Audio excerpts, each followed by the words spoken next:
reasons why Atletico Madrid can win La Liga this season. With a friendly but unrepentant Hola to Real Madrid and Barcelona fans, the premise of this column is straightforward and clear-cut: Atletico Madrid can, and probably should, win La Liga this season.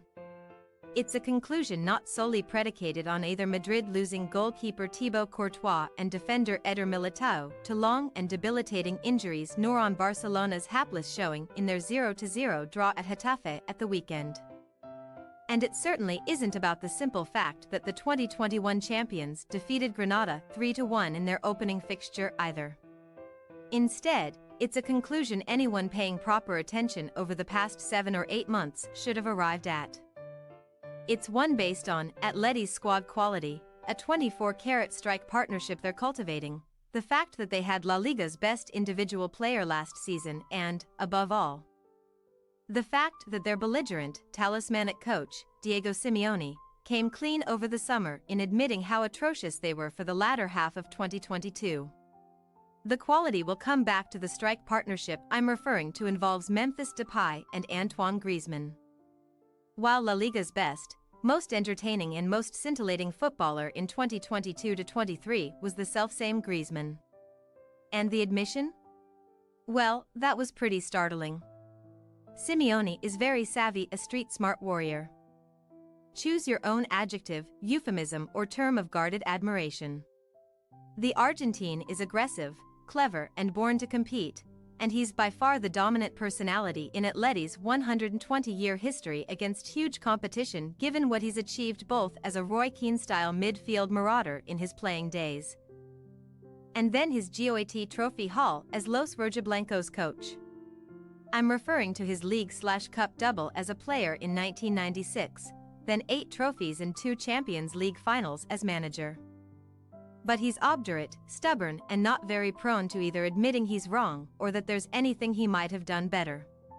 So for those of us who were sick of his jittery, safety first, deadly dull, change the formation every 20 minutes tactics, which were confusing and undermining his own players, it was like being handed an ice-cold beer in the middle of the Sahara Desert to hear him confess recently as to how badly he and his players underperformed from August to mid-January last season. The context: Atletico were knocked out of Europe, finishing bottom of their Champions League group by the 1st of November, and after only 14 La Liga matches, having suffered as many defeats as in entirety of either of their last 2 title-winning seasons. Los Rojiblancos were already 13 points behind leaders Barcelona. In the immediate post-World Cup restart, the team I'm tipping to win the title this season dropped to within one bad result of 9th position. It was atrocious. But back then, nobody in Atleti's leadership, least of all Simeone, would admit that several things were very wrong. Which is why his recent, even if overdue, admission of how close to the edge he came was vital. From confession, soul-bearing, and the act of saying mea culpa comes healing and advancement. During pre-season in Asia, the 43-year-old Simeone told Diario AS the truth. Without any question, that period was the lowest point in the 11 years I've been in charge. We simply weren't able to get across the ideas and the concepts we'd previously always been able to communicate to the squad. It did feel like the end of an era. I'm an optimist by nature, but I'm not stupid. I could see what all the rest of you were seeing. We were playing badly, commitment and effort were lacking. And we weren't gelling as a team. There was no sense of unity when we played, and we transmitted insecurity. The World Cup break came at just the right time for us. We were able to take a breather, work out what was going wrong, and then change what we were doing. All of that took humility, determination, and hard graft. There are very few clubs who could have dragged themselves out of the mess we were in after such a bad first half of the season. And with a group of players in the team that had lost their motivation and their identity, and who just weren't gelling with what we were trying to do. It's a bigger achievement to accept what you're doing badly and turn your performance round like we did in the second part of the season than it does to win a trophy. To assess that mess fairly, it's imperative to accept that Simeone was bedeviled by a series of important injuries, the strange contractual situation in which Griezmann found himself until Atleti actually completed a permanent move from Barcelona. Rather than on loan with heavy financial penalties if he played regularly, and to throw in the fact that while frantically casting around for solutions, the coach, himself, made things worse. But reboot they did. From mid-January, after losing to Barcelona and drawing with Almeria, Atleti not only racked up goals and points, 46 goals and only 2 defeats in their next 21 matches, but were absolutely glorious fun to watch. Swashbuckling, daring, quick and confident, Simeone's side was relentless in pursuit of the opposition net, rather than obsessing with blanket defense. There's no trophy for it, of course, but Atleti won the second half of the season, earning 5 points more than Barcelona and being fully 10 points ahead of Madrid. Believe me, they rocked. Although just about everything with the exception of untimely injuries to Reinildo Mondeva, Memphis Depay and keeper Jan Oblak, which was probably enough to deny Atleti a shot at clawing back the gap on the title winners, went right between mid-January and June. 3 key factors emerged. The partnership between Depay and Griezmann was simply magnetic, and this one is a case of opposites attracting. Depay has showmanship deeply ingrained in his personality, while Griezmann is the ultimate team player. The Dutchman thinks that his team should be awarded extra league points for the number of times he can wow the crowd. Meanwhile, Griezmann needs to be loved and to feel wanted in order to play his best. But he's willing to work like 2 men combined to earn those feelings. In fact, he's obsessed by that.